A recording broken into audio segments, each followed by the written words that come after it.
Ok, bueno, ya estamos en eh, ya estamos transmitiendo en vivo.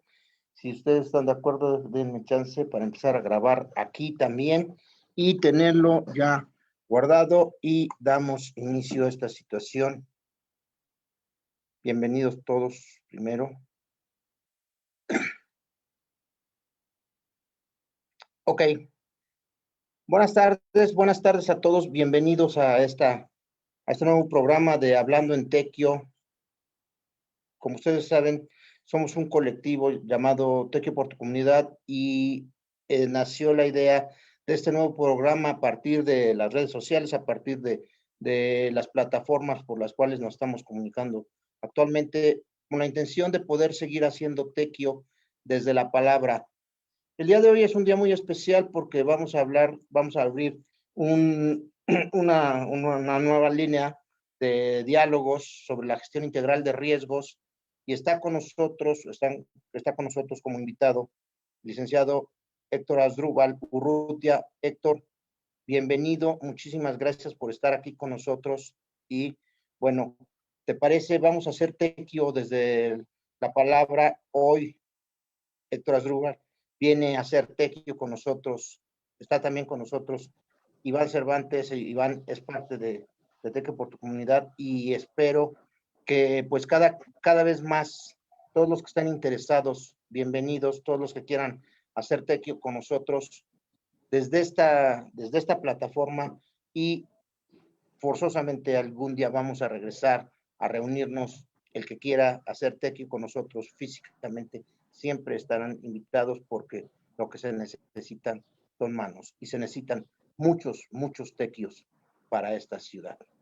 Si ustedes me permiten, déjenme dar un, una semblanza muy breve de de las dos personas que están con nosotros. A ver, déjenme ver quién fue. Ok.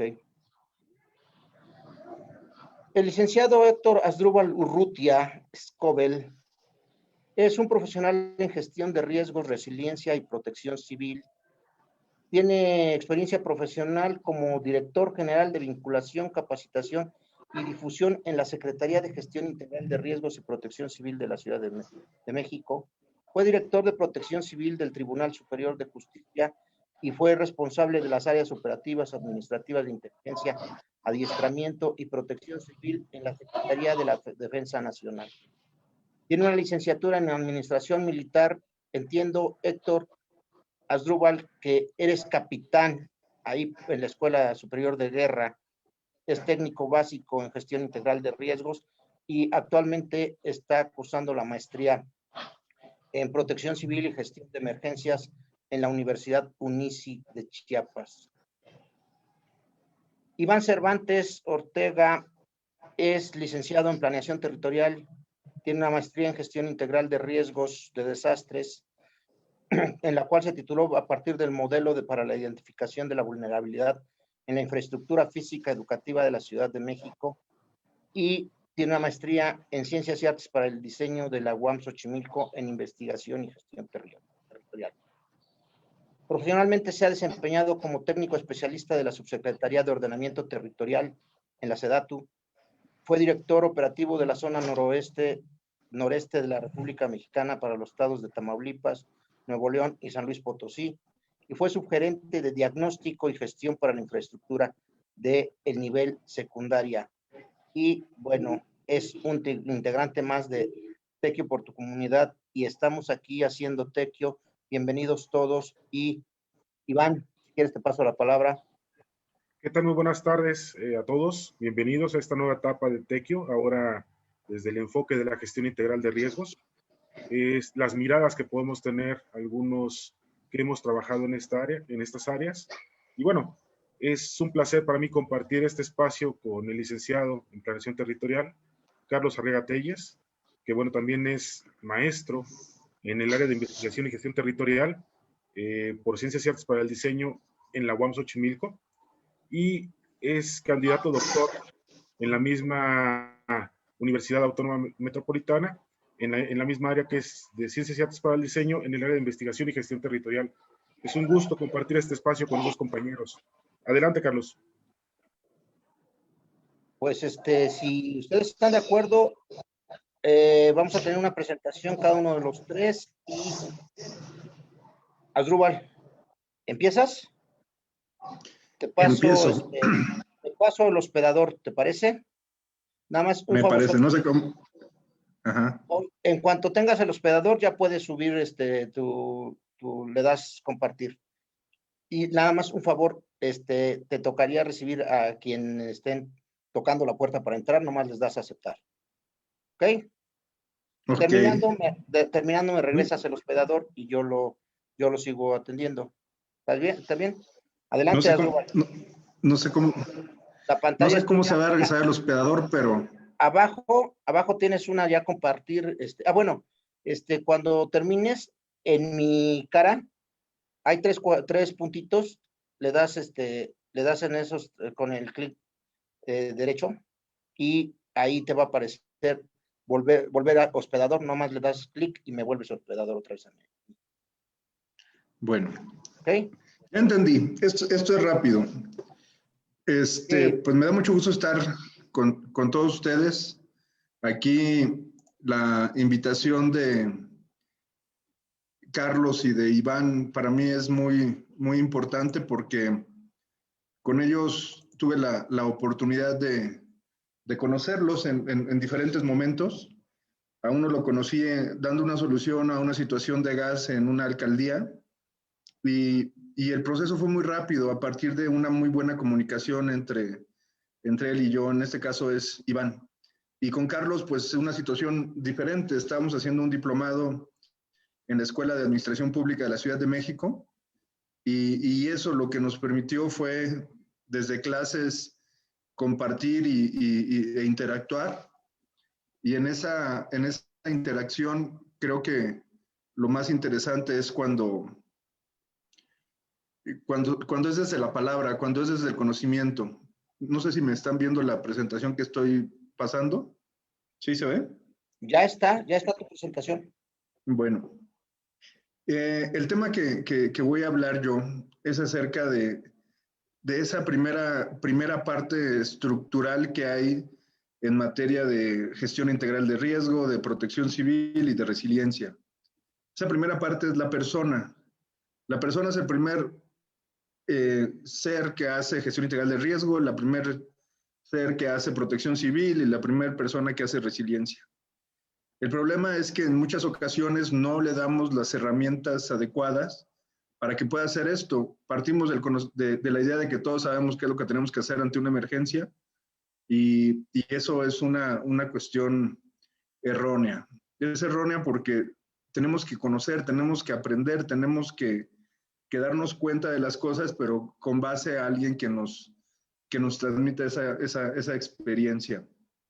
Entonces, aquí lo importante es saber que hay una solución y la solución es compartir el conocimiento.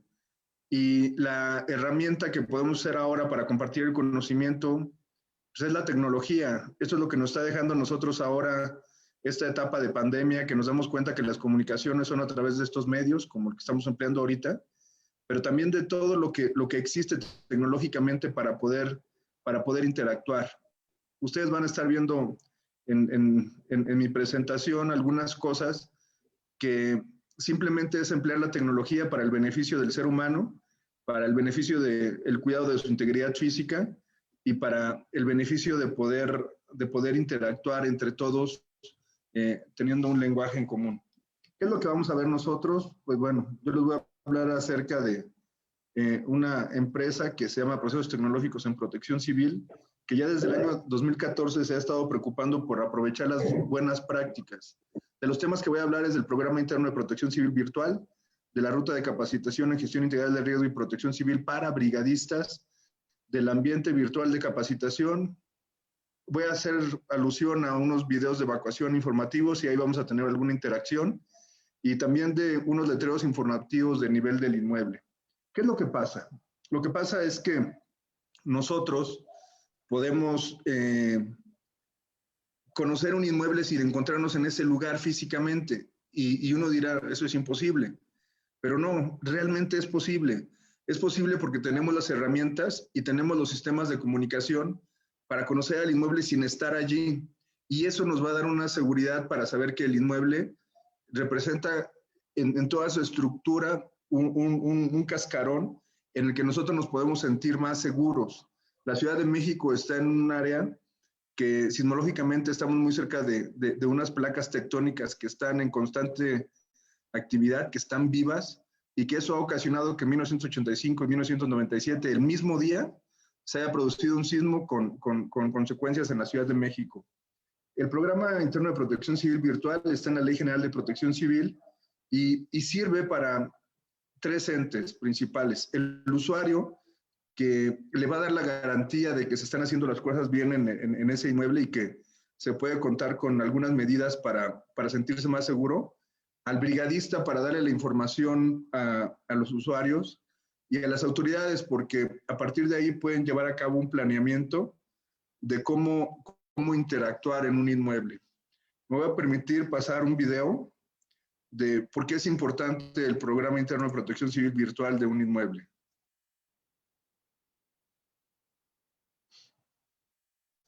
Desde las 7 de la mañana, 7 de la mañana, 19 minutos 42 segundos, tiempo del centro de México. Sigue temblando un poquitito, pero pues vamos a tomarlo con una gran tranquilidad. Vamos a esperar un segundo para poder hablar.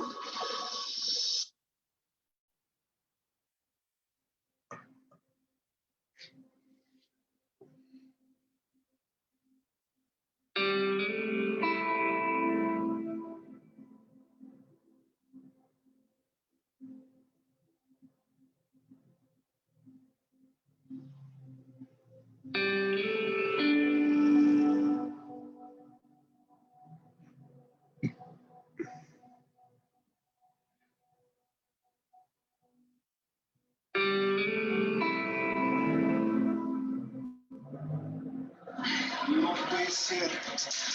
No puede ser.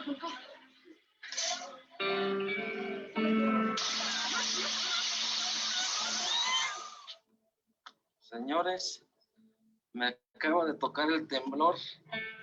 Aquí en Cuernavaca se cayó un puente muy peligroso, se sintió horrible. ¡Hay niños! ¡Acá hay niños! ¡Ayuden! ¡Aquí hay niños! ¡Ey! ¡Aquí hay niños! ¡Ayuden! ¡Ey! ¡Aquí hay niños! ¡Ayuden! ¡Aquí hay niños! Y ahorita la maestra está teniendo comunicación precisamente con los mandos de la Secretaría de Marina, que les está explicando lo que deben de hacer para entrar. La maestra entonces está dibujando en un cuaderno lo que se encontrarán los rescatistas al llegar a esta que era su propia oficina.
Aquí nos damos cuenta que, pues lamentablemente caemos en ese error que nos dice a nosotros de volver a repetir las cosas.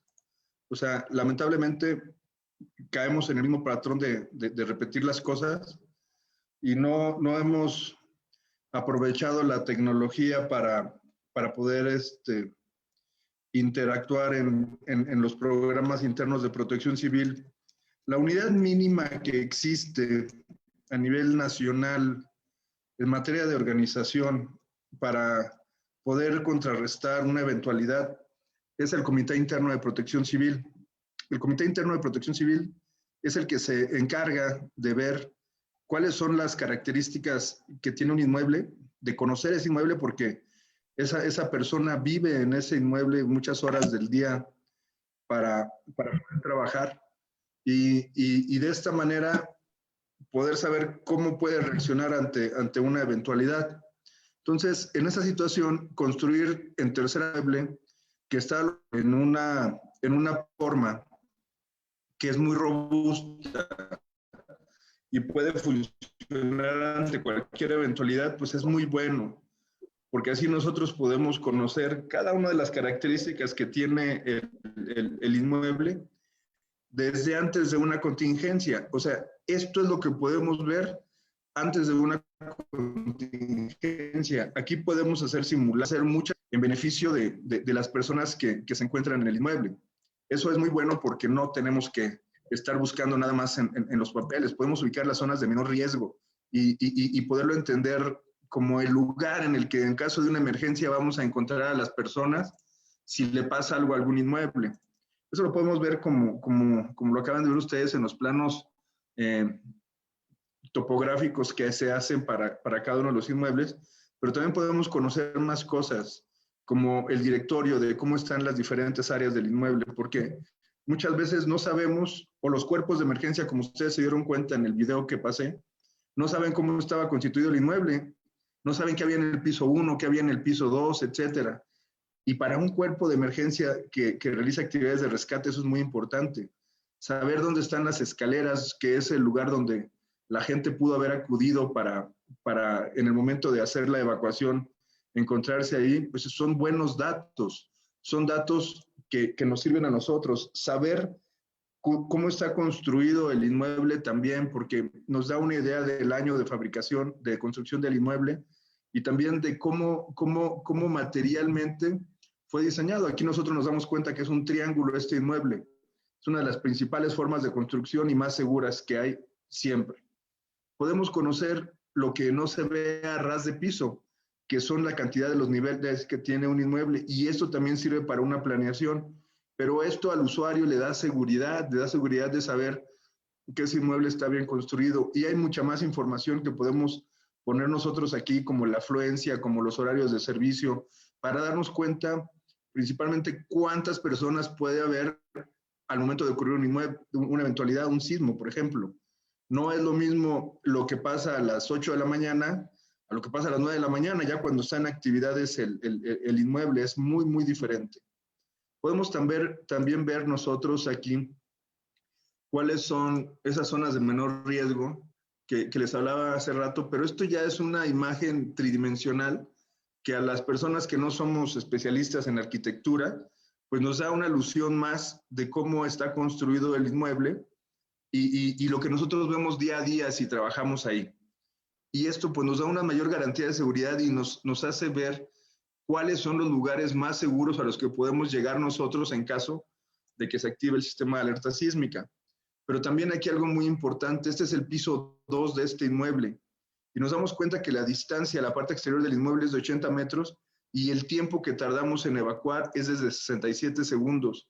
Con esto nosotros podemos entender que si la problemática más grande que puede tener un inmueble en la Ciudad de México porque se encuentra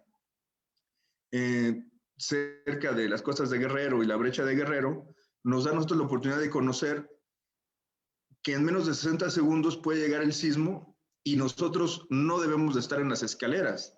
Nosotros tenemos que estar en la parte externa del inmueble. Entonces, por lo tanto, este piso ya no tiene la oportunidad de evacuar porque el grueso de las personas estarían o en las escaleras o saliendo a la parte externa del inmueble. Y hay más información que para nosotros podría ser muy, muy importante conocer. del inmueble, como servicios vitales, estratégicos, los lugares que tiene el inmueble, las personas que en ellos están. Si ustedes se están dando cuenta, esta es una plataforma muy fácil, muy amigable, en la que se puede subir cualquier cantidad de inmuebles. Aquí vemos el Comité Interno de Protección Civil de ese inmueble, vemos al responsable, a la persona que es el jefe de las brigadas, a cada uno de los titulares de las brigadas, evacuación, primeros auxilios, combate de incendio y comunicación, a las áreas de mantenimiento y de seguridad también. Entonces, esto es importante porque lo que nos da la oportunidad es de conocer a la persona que físicamente vamos a ir a ver en caso de que suceda alguna eventualidad. La familia mexicana es muy acompañante en los momentos de dolor, por eso tanta participación que hay de las personas. Pero así podrían investigar y podrían ver quién es la persona que realmente se encuentra en ese inmueble y si está capacitada o no. Y de esta manera ser más solidarios y poder llegar con las personas adecuadas. Y así ya no pasar lo que siempre pasamos, que es órdenes encontradas, pérdida de tiempo, etc. Este programa también tiene la ventaja de que nos permite ver los servicios vitales y estratégicos más cercanos del inmueble, bomberos, hospitales y las áreas de seguridad. Ese es el programa interno de protección civil virtual de un inmueble. Otra cosa que podemos ver es que tenemos que brindar un conocimiento homogéneo de las actividades que tienen que realizar los brigadistas. Desde el año 2017, en la Ley General de Protección Civil, se habla acerca de la ruta de capacitación en protección civil para brigadistas, que son esta serie de 12 manuales, los cuales se integran con información de las especialidades de evacuación, repliegue y evacuación, comunicación, prevención y combate de incendios y primeros auxilios. Cada uno de estos manuales está en una temática que es el curso básico, que se toma el primer año, el intermedio para el segundo año y el avanzado para el tercer año. Entonces, de esta manera nosotros podemos tener una capacitación homogénea, que esté homologada, que todos conozcamos las mismas definiciones, las mismas cuestiones operativas de cómo vamos a actuar en ese pequeño núcleo que es el Comité Interno de Protección Civil, donde en una primera eventualidad que se presente derivada de un sismo, de un incendio, y ya lo vimos con lo que pasó en el metro, aquí podríamos saber cómo vamos a actuar, y ya independientemente cuando lleguen los cuerpos de emergencia, se puede hacer la explotación de las cualidades que también tiene el Programa Interno de Protección Civil Virtual. ¿Qué más tenemos nosotros? Tenemos el ambiente virtual de capacitación. ¿Qué es el ambiente virtual de capacitación? Estamos en época de pandemia. Llevamos más de un año que no se capacita a los brigadistas. Imagínense, más de un año que no se capacita a los brigadistas. El problema es que esos brigadistas ahorita están en su casa. No están en las áreas de trabajo, la mayoría, precisamente por las cuestiones de la pandemia. Y no se han hecho simulacros, no se han hecho esas actividades. Entonces, lo que otorga las tecnologías de la información, que es todo esto, todo este software, es que puede capacitar de la misma manera desde una persona hasta miles o millones de personas. Hay más de 5,000 centros de trabajo, de 5 millones de centros de trabajo registrados en la República Mexicana, y cada uno con un comité interno de protección civil. ¿Se imaginan cuántos brigadistas somos? Y la idea es que si tenemos el conocimiento homologado, no nada más nos va a servir en los centros de trabajo, sino también nos va a servir a nosotros en nuestras casas. ¿Qué es lo que tenemos con la ventaja también de esto? Es que podemos tener ese tipo de constancias con un código QR que al final de tomar el curso nos dice que realmente es una constancia certificada con la cual podemos nosotros saber que estamos capacitados. O sea, podemos tener las constancias en la unidad habitacional o en el edificio donde vivimos, o las podemos tener también en nuestros centros de trabajo. Y no es el hecho de tener una constancia, sino de tener el conocimiento. El ambiente virtual de capacitación es un medio en el cual nos podemos capacitar en alguna de las diferentes especialidades que la ley nos obliga en la que tenemos que estar capacitados. Puede ser brigadista de comunicación, y en esta parte podemos ver que cada una de las unidades en la que se integra la ruta de capacitación, en cada uno de los manuales que les presenté, tiene una evaluación que al final de las evaluaciones, que tienen preguntas muy sencillas, pero acordes a los temas que se presenten, con la última evaluación tenemos esa constancia de capacitación, y así nosotros podemos saber si realmente tenemos brigadistas capacitados en los centros de trabajo y donde nosotros vivimos. Aquí podemos ver muchísimas cosas de la parte de la capacitación, pero realmente el problema que tenemos es que no le hemos dado a las personas la capacitación homologada. El Sistema Nacional de Protección Civil en su objetivo nos dice eso. Tenemos que tener los conocimientos homologados, pero si no es aprovechando las tecnologías de la información, nunca lo vamos a poder ver. Aquí cuando yo entro a los cursos, de forma permanente tengo los resultados de las evaluaciones que tuve, y así me puedo dar cuenta, pues bueno, cómo estoy en materia de protección civil, cómo voy avanzando yo en la materia, y las evaluaciones están aquí permanentes en el software. De esta manera nosotros sabemos que la persona sí cursó esta capacitación y la puede cursar desde su celular, que eso es lo más importante. No tenemos que dispensar otros medios para hacer eso. Algo también muy importante que tenemos que tener en cuenta es que pues, tenemos hijos, van a las escuelas, vamos al cine nosotros, vamos al teatro, vamos al estadio, y están obligados en esas áreas a darnos las medidas de protección civil, y lo recordamos nosotros. Pero muchas veces nos dicen unas cosas, nos dicen otras, los chalecos son de identificación de los brigadistas de una forma, de otra, no tenemos una homologación en esto. Entonces, la importancia de contar con videos que nos den esta información es para homologar todo. Es como cuando hacemos un viaje por aire en un avión. Siempre son las mismas medidas de seguridad que nos brindan a nosotros, y eso es la oportunidad de que siempre lo estemos materializando, siempre lo estemos escuchando lo mismo y podamos actuar en consecuencia. Aquí ustedes ven 3 diferentes tipos de videos. Los videos informativos, como en el caso del lado izquierdo, que es lo del COVID, que nos dice cuáles son las medidas que tenemos que hacer. Los videos de evacuación de un inmueble en total, para que todos conozcamos en ese centro de trabajo a donde vivimos cómo se tiene que evacuar. Y en la parte derecha, los videos que se pueden ver con respecto a cómo evacuar un salón, cómo evacuar un auditorio, cómo evacuar un teatro, etcétera. Aquí la ventaja es que esto lo podemos ver desde nuestro celular, porque gracias a los códigos QR podemos tener la información desde nuestro celular.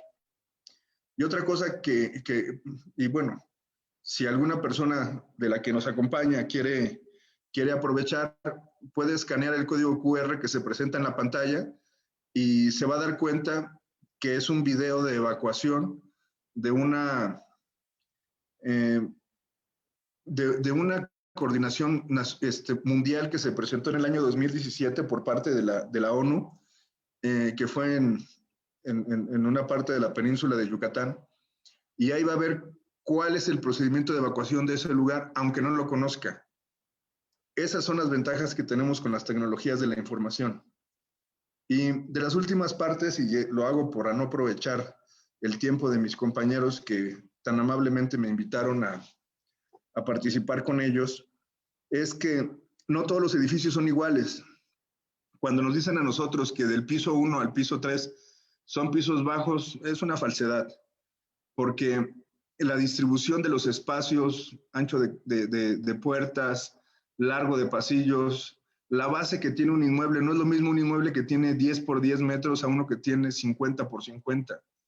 Y como les expliqué en el programa virtual que vieron hace rato, en ese piso ya es un piso alto, el segundo piso.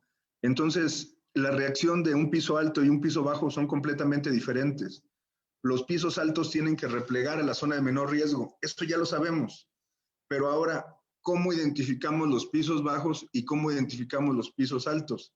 Esa es la diferencia, la identificación. Y la única manera de identificarlos es que los marquemos con los letreros que nos hablen acerca de cuáles son los pisos inferiores y cuáles son los pisos superiores. La persona especialista en hacer el programa interno de protección civil puede sacar esta información con base a una fórmula donde va la densidad de la población, la distancia y el volumen de los espacios. Y gracias a esta fórmula podemos saber cuál es un piso alto y cuál es un piso bajo. Y como ustedes se dieron cuenta, me gustan los códigos QR y la ventaja de estos tipos de letreros, que son letreros inteligentes, donde se junta la información gráfica con la información que nos da la tecnología. Entonces, si alguien escanea este código QR o este otro, que están en la parte baja, se van a dar cuenta que uno habla acerca de un video de evacuación de pisos bajos y otro de un video de evacuación de pisos altos. Espero no haberlos cansado con mi explicación, que se les haya hecho un poco interesante y bueno, en algún momento vamos a tener tiempo de preguntas y respuestas y muchas gracias. Amigo, dejo de compartir y te paso el hospedaje. Asdrúbal, realmente impresionante. A mí me dejas estupefacto y muy agradable tu presentación. Yo les pido a todos los participantes, si tienen alguna pregunta, vayan mandándola por el chat, vayan utilizando en este momento el chat. En este momento le voy a pasar el hospedador a Iván para que sea su turno exponiendo. Iván, ¿estás de acuerdo? Ahora tienes la batuta y te pido nada más de favor, igual, a los que vayan pidiendo ingresar, los vas aceptando, ¿no? Entonces, adelante, amigo. Deja nada más que se despliegue ahorita la presentación. Claro que sí. Voy a cerrar en este caso voy a cerrar ¿sí se ve o no se ve? Sí se ve. Correcto. Hasta ahí. Cierro mi imagen. Bueno, voy a tratar de tener aquí abierta. Correcto. Bueno, pues en mi caso, invitado por Carlos, y en este caso con la intención de poder también compartir con ustedes parte de la experiencia que uno ha podido lograr, que ha podido asimilar a lo largo de mi trayectoria. Sí se está compartiendo porque no alcanzo a ver aquí. Ahí está. Bueno, pues en este caso toca el turno de ver el tema de la gestión integral de riesgos y desde un enfoque que yo estoy tratando de visualizarlo a partir del marco normativo que nos marca la Ley de Protección Civil, donde nos define qué es la gestión integral de riesgos, ¿no? En este sentido, nos habla de que son un conjunto de acciones encaminadas a identificar, analizar, etcétera, ¿no? Todo orientado hacia la reducción de los riesgos. Requiere también la consideración de los orígenes del riesgo, ¿no? Que pueden ser estos de muchos factores, ¿no? Puede ser multifactorial. Nos habla también en esta definición de la ley que involucra a los gobiernos y a la sociedad, que es parte de lo que hemos estado tratando de sensibilizarnos, ¿no? Nos plantea también que se implementa esto para poder generar y construir políticas públicas, estrategias y procedimientos para enfrentar las causas estructurales que afectan a partir de una condición extraordinaria. Y esto lo vamos a poder distinguir a partir de ¿qué? 1, de identificar los riesgos. 2, de la prevención. 3, de la mitigación. 4, lo que es la preparación. 5, el auxilio. 6, la recuperación. Y el último punto, que sería el proceso ya de reconstrucción. Esto lo vemos a partir de la Ley General de Protección Civil. En este caso, la fuente es esa y la consideramos del año 2014, que es lo que establece, en este caso, la ley, ¿no? Para mí, el enfoque de la gestión integral de riesgos, a lo mejor dista de lo que muchos pueden tener, pero finalmente es mi visión. Tenemos un enfoque donde hay un antes, un durante y un después. En la parte del antes es donde tenemos toda la oportunidad de generar una planeación, es decir, antecedernos a las necesidades, antecedernos al riesgo, una gestión preventiva que podemos implementar. ¿Y esto en dónde lo podemos hacer? Bueno, pues la parte del territorio, en las partes de valor ambiental, en los asentamientos humanos, en las infraestructuras, en los equipamientos, en los servicios. Todos ellos, ante una situación extraordinaria, ante un peligro que pudiéramos distinguir, que posteriormente lo podemos ver como un riesgo, es lo que involucra el antes. Cuando trascendemos a una condición donde estos lugares se encuentran vulnerables, se encuentran expuestos y vulnerables, pues transitamos a un durante, es decir, el durante es cuando ya ocurre el desastre, es donde ya tenemos la cuestión de la emergencia, el impacto que puede generar esta condición, la perturbación, los daños y las pérdidas. Todo esto se encuentra en la condición de una gestión reactiva, es decir, ¿qué tenemos que hacer para podernos atender ante una situación extraordinaria que nos llegue a afectar? Bueno, ahí también tenemos la oportunidad, si hicimos un buen ejercicio de planeación, tenemos la oportunidad de generar una serie de escenarios para que en el momento que ocurra el desastre, sepamos qué hacer. En gran medida es lo que nuestro compañero Héctor nos ha mostrado, el antecedernos a conocer, en este caso, la escala de un inmueble, de una edificación, con sus características, con sus distribuciones espaciales, con sus rutas de evacuación, con todo lo que implica el Programa Interno de Protección Civil, pues nos permite tener una visión prospectiva, ¿no? Un escenario. Y esta visión prospectiva nos permite tomar ciertas acciones, ¿no? De ahí nos vamos a un paso que sería el después. Y el después ya toma en cuenta el factor de la resiliencia, la reconstrucción y demás. Pero todo esto, en el gráfico que trato de mostrarles, es visto no sobre un eje, no de forma horizontal, ¿no? Es visto desde mi perspectiva como una espiral, donde estamos en un constante proceso de antes, durante y después. Y eso es algo que tenemos que ir actualizando de manera cotidiana. Tenemos que acostumbrarnos a que la información hay que trabajarla y hay que construir esa información día a día. Esto nos va a permitir poder tomar acciones y definiciones en situaciones ya extraordinarias. El riesgo como tal, pues lo podemos identificar a partir de lo que sería los tipos de riesgo, pero antes de ello quisiera mostrarles este pequeño video para tener una idea. Vamos a hablar del tema de la Ciudad de México. El ejemplo que Asdrúbal pudiera mostrarnos es el del Tribunal Superior de Justicia, ¿no? Que lo tenemos ubicado en la parte del centro. Aquí podemos darnos cuenta que la escala que Héctor nos mostró es una escala, por así decirlo, mínima, porque hace referencia a un inmueble, a una edificación, y qué se debe de hacer ante una situación extraordinaria como un sismo, por así decirlo.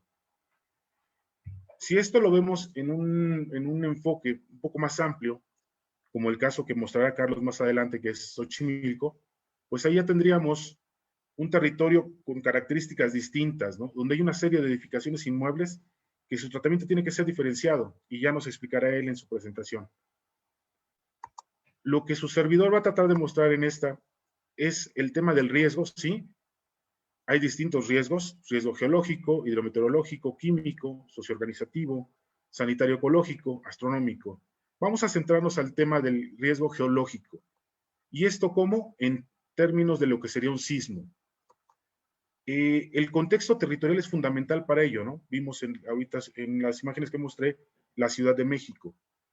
Si esto lo podemos visualizar un poco más amplio, ¿cómo veríamos esa tensión y aproximarnos a esa condición de riesgo en una ciudad como la Ciudad de México? Pues bueno, ¿hay forma de podernos aproximarnos a distinguir los riesgos? Sí, yo creo que sí, creo que es posible. ¿Y esto cómo lo podemos distinguir o cómo lo podemos empezar a abstraer? Permítanme, creo que ahí está. ¿A partir de qué?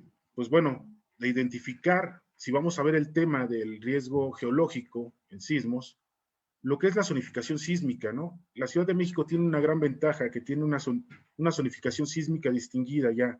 y que se establece en el reglamento de construcciones. Bueno, es información que ya existe y que podemos abstraerla. El siguiente punto que tenemos que considerar, dependiendo de lo que queramos estudiar y evaluar para poder aproximarnos al riesgo, es la ubicación de los inmuebles que te interesan salvaguardar, ¿no? Un tercer punto que yo estoy considerando son las características de estos inmuebles y lo que sería la población, importantísimo, la población que es usuaria de estos inmuebles. Para este caso, vamos a tratar de distinguir lo que sería la INFE, la infraestructura física educativa. En la Ciudad de México tenemos escuelas de carácter público y privado. Y en la tablita que podemos ver aquí es la distinción de cómo veríamos el tema de la infraestructura física educativa de nivel básico en su carácter público y privado. Estamos hablando de que en la Ciudad de México tenemos 1.323.000 escuelas de carácter público y privadas tenemos 118.903 escuelas, ¿no? Este universo es un universo muy amplio donde hemos tenido la experiencia en sismos que nos vemos superados por esta condición, que nos vemos superados porque es un número muy grande. ¿Y cómo podemos abstraer y cómo podemos atender ese gran universo? Pues no hay más que a partir de información. ¿Cómo podríamos aproximarnos a la identificación de los riesgos de estas escuelas como un ejemplo? Pues es lo que trato de mostrarles aquí y es lo que voy a tratar de plantearles. Aquí, para aproximarnos a la identificación de riesgos geológicos, sismo, que es para la INFE de la Ciudad de México, ¿qué información es la que requerimos? Bueno, para ello, para esa aproximación, yo parto de lo que sería la zonificación sísmica de la Ciudad de México. Un segundo punto, la información de los planteles, con una base de datos que vas construyendo, que vas construyendo y te va reflejando la realidad de lo que es la distribución de las escuelas en la Ciudad de México. Y un tercer punto, toda esta información la tenemos que generar y la tenemos que reflejar en bases de datos. Estas bases de datos que podemos utilizar de manera muy práctica, ¿a partir de qué? De lo que serían sistemas de información geográfica. Para mí es un instrumento muy importante que nos permite poder antecedernos y de alguna forma generar algunos escenarios. En la zonificación sísmica de la Ciudad de México tenemos sus tres categorías, ¿no? De hecho, la región 3 pues se ha subdividido. Pero finalmente aquí tenemos la zonificación con lo que es la zona de Lomas, que es la parte periférica de lo que sería al poniente y sur de la Ciudad de México. Tenemos lo que sería la zona de transición, que es esta parte amarilla que podemos ver, este contorno amarillo que podemos ver. Y tenemos la parte de la zona lacustre, que es donde tenemos aquí principalmente los suelos blandos. ¿Por qué es importante esta información? Bueno, porque para el caso de la ubicación de las escuelas que están en toda la ciudad, pues esta ubicación nos permite poder aproximarnos a identificar cuál tiene un mayor riesgo y una mayor vulnerabilidad con respecto a otras. ¿Cómo lo haríamos con esta zonificación? ¿Cómo lo haríamos? Teniendo información que nos permita distinguir, en el caso de las infraestructuras físicas educativas, escuelas o planteles con construcciones superiores a más de 40 años de construcción. Si tenemos esa información, ya tenemos una variable más que nos permite poder integrar a este preámbulo para distinguir lo que sería el riesgo y la vulnerabilidad. Pero bueno, ¿qué más le sumaríamos? Bueno, yo estaría sumando lo que sería la evaluación que en algún momento se ha generado a lo largo del tiempo por múltiples causas, ya sea por el sismo anterior o por sismos anteriores, información de dictámenes estructurales, ¿no? Estos son oro molido, ¿por qué? Porque también nos va reflejando ese proceso histórico que ha tenido la infraestructura, las edificaciones, y que sumado con una condición sísmica, en este caso con un sismo en una zona donde tenemos suelo lacustre, pero aparte dentro de ese suelo lacustre tenemos edificaciones que han sido revisadas y presentan una condición estructural roja, por así decirlo, una condición estructural donde se requiere una serie de mantenimiento mayor para poderlos recuperar, pues ya tenemos tres variables que nos permitirían generar ese indicador. Pero si sumamos a esto lo que es la ubicación de la infraestructura física educativa en zonas vulnerables como la zona centro de la Ciudad de México, estamos hablando de 4 variables que nos van a indicar una condición de vulnerabilidad en las escuelas que se ubican en el centro histórico. Esto fue un ejercicio que su servidor desarrolló y que en su momento nos llevó a estas conclusiones. Es decir, tenemos aquí en la zona centro de la Ciudad de México 148 CCTs, que son claves de centros de trabajo. Es decir, una escuela puede tener 2, 3 o 4 CCTs, donde se especifica, tal vez es primaria y por las tardes, noches es escuela para adultos mayores, no lo sé. Pero bueno, aquí hablamos de que en la zona centro tenemos identificadas en este primer cuadro de la Ciudad de México 119 planteles que se encuentran en condiciones de suelo lacustre y que se encuentran también con una condición de que son mayores de 40 años su construcción. Es la primera variable que podemos abstraer. Si a esto le sumamos que tenemos dictámenes estructurales de esa zona, hacemos el referente a la suma de las variables que estoy planteando, y esto nos lleva a distinguir que para el caso de la zona centro de este primer cuadro, pudimos abstraer a partir del sistema de información geográfica la distinción de 4 planteles con una condición de alto riesgo y vulnerabilidad. ¿Por qué razón? Porque se ubican en el perímetro A y B del centro histórico, suelo lacustre, porque son infraestructuras mayores de 40 años, y 3, porque dentro de esas planteles ya se les ha dado una dictaminación de carácter rojo, que era la condición más vulnerable y más riesgosa que tenían estos planteles. Bueno, esto lo pudimos abstraer a partir de ¿qué? De ese sistema de información geográfica. Esta mirada, ¿para qué nos sirve? Nos sirve para poder generar estrategias planificadas en la atención de estos planteles. Si se requiere reforzamientos, si se requiere mantenimientos, ¿hacia dónde vas a orientar ese recurso? Pues lo vas a orientar hacia estos lugares que ya tenemos una condición detectada de vulnerabilidad por esta característica, ¿no? Imaginemos que le sumamos otro tipo de información como cuál, los mantenimientos que se le han dado en los últimos 10 años. Y al hacer la evaluación de estos mantenimientos, podemos distinguir que tal vez esas edificaciones cumplen con una condición donde ya tal vez esa condición estructural ha quedado atrás, pero también nos puede permitir que la evaluación de ello lleguemos a distinguir que tal vez esos planteles requieren de otro tipo de mantenimiento, otro tipo de atención que no se ha cubierto. Bueno, ahí es donde centraríamos los recursos económicos, recursos de personal, todo tipo de recursos para poder tener estos espacios edificados en una condición diferente, en una condición que ya no se encuentre la vulnerabilidad ante una condición de sismos que pudiera llegar a afectar a esos planteles y principalmente a esa comunidad educativa. Esto es algo que en su momento lo pudimos abstraer, lo pudimos hacer y detectamos una condición similar para 2 alcaldías. En este caso, para lo que sería Iztapalapa y Tláhuac. ¿Por qué? Porque en el 2012, en el sismo de marzo de 2012, detectamos que en estas 2 alcaldías existieron condiciones de afectación para muchos planteles.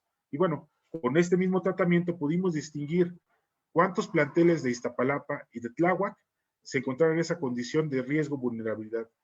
La evaluación nos llevó a poder distinguir que tenemos 28 infraestructuras físicas educativas para Iztapalapa en esa condición de riesgo y vulnerabilidad, y 3 en el caso de lo que es Tláhuac.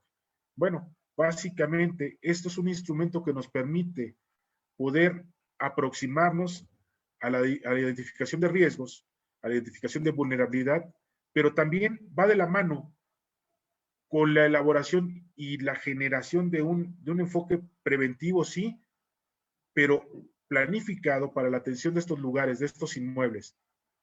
Lo que Asdrúbal nos presentó hace unos minutos es la escala mínima, la edificación. Lo que en este momento trato de mostrar es una escala un poco más amplia.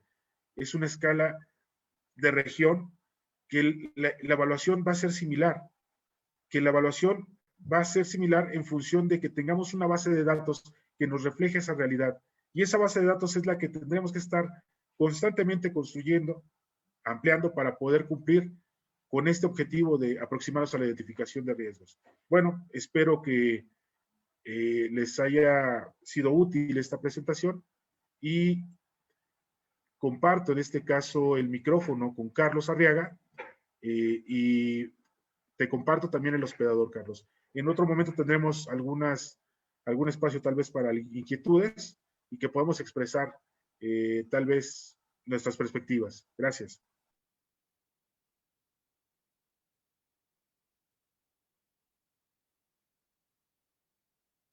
Micrófono, Iván.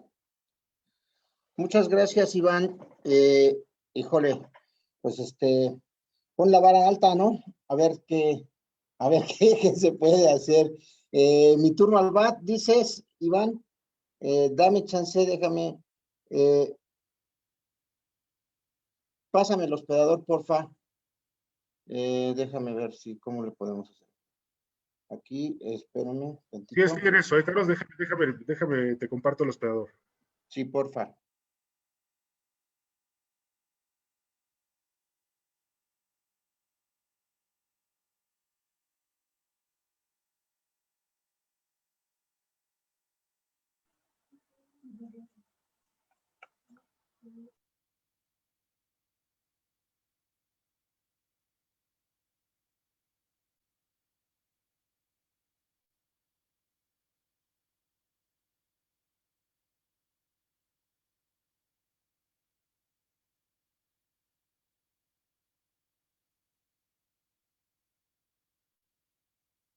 Ya, gracias. Ya lo tengo. A ver, si me permites un segundo. Correcto, Entonces, Carlos. si ustedes están de acuerdo, denme chance, voy a empezar a proyectar y, bueno, a ver qué sale de todo esto, ¿no? En ocasiones parece ser que, y reiteradamente me pasa a mí, es que cuando presentamos parece ser casi como que nos programamos, ¿no? Que nos vamos organizando y que nos repartimos la chamba y que decimos, ¿sabes qué? Tú presentas esto, yo presento esto y nos vamos complementando. Pero así funciona esta situación y funciona precisamente porque estamos hablando sobre los mismos temas, ¿no? Y entonces, si ustedes me dan chance, déjenme empezar porque yo les voy a presentar algo que se llama ordenamiento territorial. Como les decía Iván, yo soy planificador territorial, entonces la perspectiva del territorio siempre está en mí. Y curiosamente, este es un tema que en algunos momentos se visualizaba como que no jugaba mucho en este ámbito de la gestión integral de riesgos. Cada vez más se va aceptando y se va introduciendo en todos los discursos, en todas las presentaciones. Se empieza a decir que, bueno, tendríamos que empezar a ver cómo el territorio está jugando este papel fundamental y cómo podemos intervenir de él desde una perspectiva de gestión integral de riesgos, que dice Iván, yo comparto totalmente esa opinión. La idea ahora es no ser reactivo, no ir y rescatar, no estar esperando a que suceda. Hay que la gestión integral de riesgos se cimenta en una visión preventiva.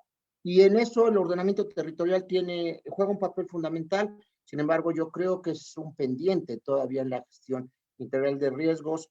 Mi correo electrónico está aquí y les digo, estas imágenes tal vez no todo el mundo las tiene presentes, si bien es cierto que lo que sí circuló por las redes y creo que en el imaginario popular debe de existir todavía, es el canal de Xochimilco moviéndose con las trajineras ahí muy fuerte.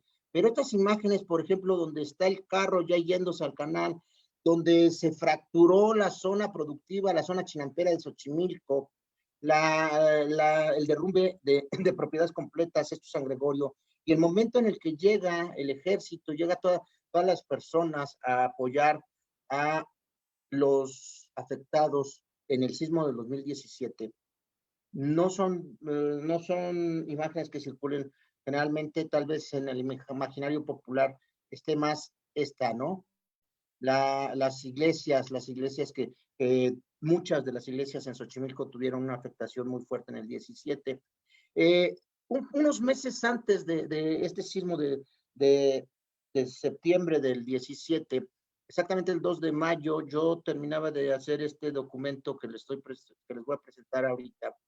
Y en ese entonces empecé con la zona chinampera otra vez de Xochimilco, toda la zona lacustre de Xochimilco, pero con un análisis diferente. Y bueno, después fue hacia el ordenamiento territorial. Realmente para empezar a hablar de lo que es la gestión integral de riesgos, pues es importante citar estos conceptos que ya ambos mencionaron anteriormente, pero muy rápido nos vamos diciendo. La existencia, cuando hablamos de riesgo, ahora tenemos claro que el riesgo es una construcción social y se construye a partir de diferentes variables. La amenaza que se puede multiplicar con la vulnerabilidad y la exposición. O sea, existe la amenaza, generalmente la amenaza y el peligro en los diferentes autores, podemos encontrarlos una similitud muy grande, ¿no? Peligro lo hablan como la probabilidad de ocurrencia de un agente perturbador, y amenaza ahora en la ley lo extiende un poco más en este sentido de que puede ser un fenómeno, una sustancia, pero puede ser también, en muchas ocasiones hablamos como sinónimo, como que existe la probabilidad de que suceda eso, ¿sí? Entonces, puede ser el peligro, puede ser la amenaza que está ahí latente, pero si ustedes se percatan de esta situación, a lo mejor el sol siempre podría estar fuerte, pero si uno es más vulnerable, si uno tiene la piel más delicada, si uno se quema más, ¿no? Eso es la vulnerabilidad. La característica de un objeto dice a sufrir afectaciones. Entonces, si se junta la amenaza o el peligro con la vulnerabilidad, pero además se junta con la exposición, porque a lo mejor uno puede ser muy blanco y ser muy vulnerable al sol, pero si no sales, no estás expuesto, no tienes este riesgo, ¿no? No construyes este riesgo, pero a ello lo minimiza la posibilidad de la resiliencia. Para entender esto, yo normalmente les pongo estos dos ejemplos. El tiburón, ahí como lo estamos viendo, ahí en el mar, nadando solito, es peligroso. El tiburón es peligroso per se, ¿no? Intrínsecamente es peligroso, pero para mí en este momento es peligroso. No es peligroso, no implica ningún riesgo. El tiburón es peligroso, pero para mí no implica ningún riesgo. Pero ¿qué sucede en este momento? Cuando estoy en medio de un mundo de tiburones, la cosa empieza a cambiar. Entonces, ahí me vuelvo vulnerable y estoy expuesto. Salvo realmente que la resiliencia la haya construido de una forma muy avanzada y entonces podría subsanar estos efectos.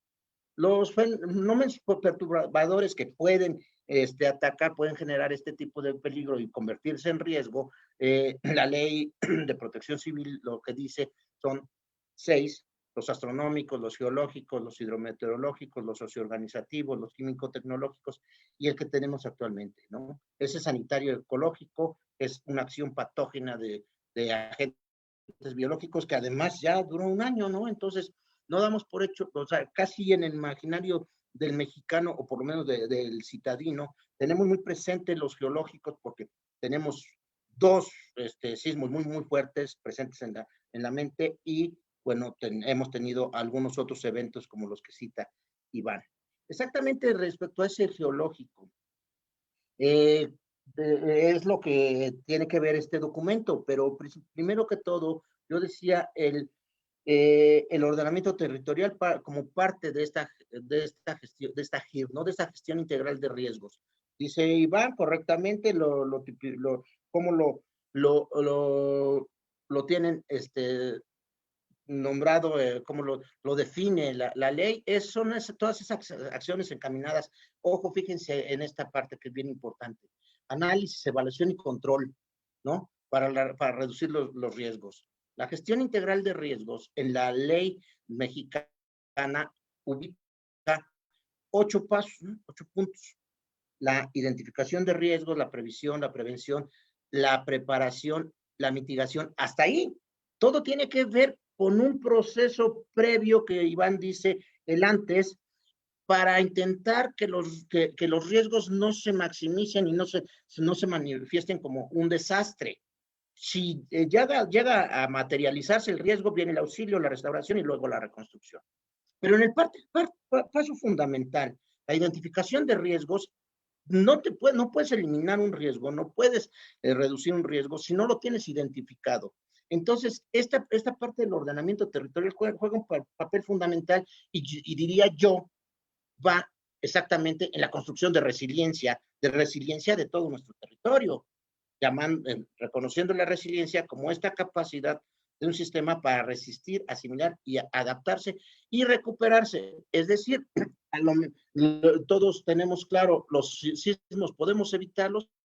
No, o sea, no tenemos la capacidad, tal vez no tenemos todavía el avance científico o tecnológico, pero vivimos con ellos, hay que aprender a vivir con ellos, ¿no? Los fenómenos perturbadores aquí están, ¿no? Y los peligros ahí están. Entonces, el tiburón ahí está, hay que evitar estar en medio de esos tiburones o hay que fortalecerse o hay que aprender a nadar para que no sea el impacto tan fuerte. En la metodología de la GIR, se dice que hay un avance respecto a los procesos que se tienen que llevar a cabo en la cuestión de la identificación del riesgo. Hay que entender el contexto, hay que saber dónde estamos, cuáles son las características, cuáles son las condiciones.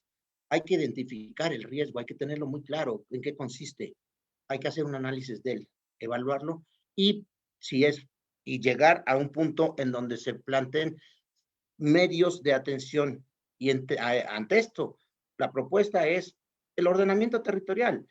Empecemos por el ordenamiento territorial para tratar de que nuestra ocupación del suelo o el concepto que maneja el ordenamiento territorial que tiene que ver con la aptitud del suelo, que las actividades que se desarrollen encima de ese suelo sean las que son para los que el suelo es lo más apto. Entonces, en la medida en la que apliquemos un buen ordenamiento territorial, reconozcamos y apliquemos la aptitud del suelo, vamos a minimizar el riesgo y vamos a volvernos más resilientes. Cuando yo empiezo con esto, del ordenamiento territorial en la zona lacustre de Xochimilco, bueno, pues empiezo otra vez a revisar cuáles son las características, cuál es el contexto y me doy cuenta que, bueno, esto llevamos un rato ya trabajando en ello y entonces esto es Xochimilco, esta parte es Xochimilco, ¿no? Está, si la ven aquí, está Contláhuac, está Palapa, Coyoacán, ¿qué está alrededor? Sobre el territorio, qué características tenemos. Estas rayitas que tenemos aquí rojas se llaman curvas de nivel y lo que significa es que cada que tú ves una curva de nivel hacia arriba, significa que va subiendo, que esto quiere decir que de aquí para adelante es cerro. Y entonces, pues lo que esto genera es que como las lluvias se dan por aquí, empieza a llover y escurren estas líneas azulitas, se llaman escurrimientos, escorrentías o son los ríos, y es lo que generaba que esta zona que tenemos aquí se convierta en lo que conocemos como la zona lacustre. Ahí donde se va uno a emborrachar en las trajineras, esta es la zona lacustre de Xochimilco. Todo esto que tiene que ver más o menos como el 30% del territorio de Xochimilco. ¿Sí? Y entonces, pero resulta que dentro de esta zona lacustre hay aspectos legales.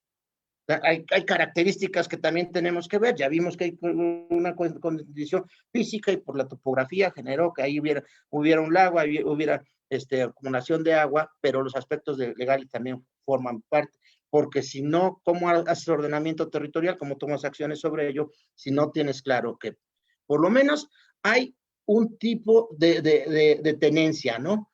Hay propiedad privada, hay propiedad copropiedad con la Ciudad de México, hay una propiedad ejidal, y entonces cada una de esas características te dice que tienes que tener un criterio distinto para tratarlo. Pero también resulta que en esta zona, por lo menos tiene 6 imágenes jurídicas que la protegen, ¿no? Es zona de monumentos históricos, es patrimonio de la humanidad, es sitio Ramsar, es suelo de conservación, es ANP, es CIPAM. Entonces, esas características les dan un criterio distinto para un trato distinto a cada uno, a este territorio. Pero además de las cuestiones jurídicas legales, está el uso de suelo. ¿Cómo se está ocupando actualmente ese suelo? ¿Qué están haciendo? ¿Qué actividades están desarrollando en cada uno de esos suelos? Y entonces cuando tú te das cuenta que es el mismo mapa, pero son 3 características distintas, nada más por lo legal, que se tiene que sumar con lo físico y luego te tienes que sumar con lo demográfico, ¿no? Porque ahí sobre ese suelo, sobre Xochimilco, resulta que esto que vemos aquí es la tasa de crecimiento de la Ciudad de México, cómo ha ido disminuyendo a lo largo de las décadas y cómo Xochimilco se sigue manteniendo por encima y eso hace que su población crezca considerablemente. Entonces, nos damos cuenta que tenemos una cantidad impresionante de población y si bien mis compañeros ya lo dijeron, pues al final de cuentas lo que buscamos es salvar vidas, ¿no? Pero dice Protección Civil que las acciones que hacemos son para salvar vidas, para salvar los procesos productivos y para salvar el entorno, el medio ambiente, ¿no? Entonces, estas cosas juegan un papel fundamental, se van interrelacionando y cada vez te van dando variables distintas. Si nos damos cuenta, cuando vemos en las tasas de crecimiento, Xochimilco contra la Ciudad de México, Xochimilco está por arriba. Pero cuando vemos las tasas de crecimiento de la zona lacustre, únicamente de la zona lacustre, parece que solamente va en incremento, jamás ha pintado curvas distintas, solo va hacia arriba. Y entonces esto nos hace ver que en la zona lacustre, para el 2010 teníamos 112,000 habitantes, de 465 tenía Xochimilco. Entonces, una cuestión bien importante. En una zona en donde generalmente se considera productiva, tenemos habitantes, muchos habitantes. Entonces, inmediatamente cuando viene esta situación, ¿qué hacemos? ¿Qué hago? ¿Cómo lo abordo?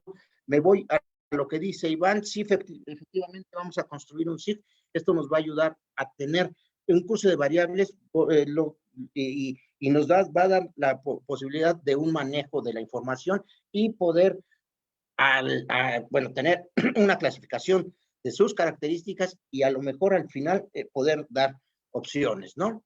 Y entonces el SIG es un sistema de información geográfica que en el aspecto físico, en el aspecto territorial, puedes alimentar, pues, con las fuentes oficiales que encuentras, el INEGI normalmente, con las fotografías aéreas. Si no tienes estas fuentes oficiales, pues recurrir a las fotografías aéreas y luego empieza a dibujar, o las fotografías aéreas que teníamos ya de hace algunos tiempos, que tiene esta misma zona, pero que este es de 1965, entonces este fue un vuelo en avioneta y entonces ahí tienes, cuando no encuentras algo, tienes la forma de generarlo, ¿no?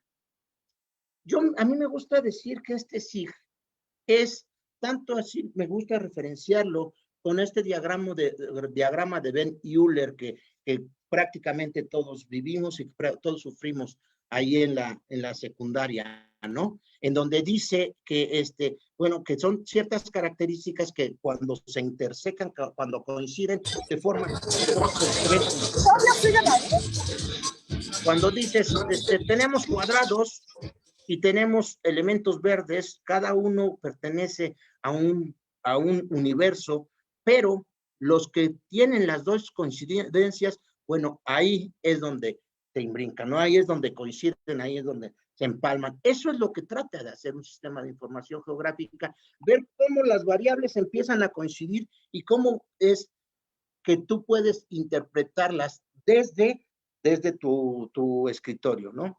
O la forma más clara que tenemos de interpretar, de visualizar, de expresar un sistema de información geográfica es empalmar una serie de capas en donde pones usos de suelo, humedales, llanuras, zonificación, estas características físicas que yo ya les fui diciendo y que lo que sucede en la maravilla del sistema de información geográfica es que anteriormente, por ejemplo, este cruce de capas simplemente lo podíamos hacer en otros programas, pero hacíamos el dibujo y aparte teníamos que hacer la estadística.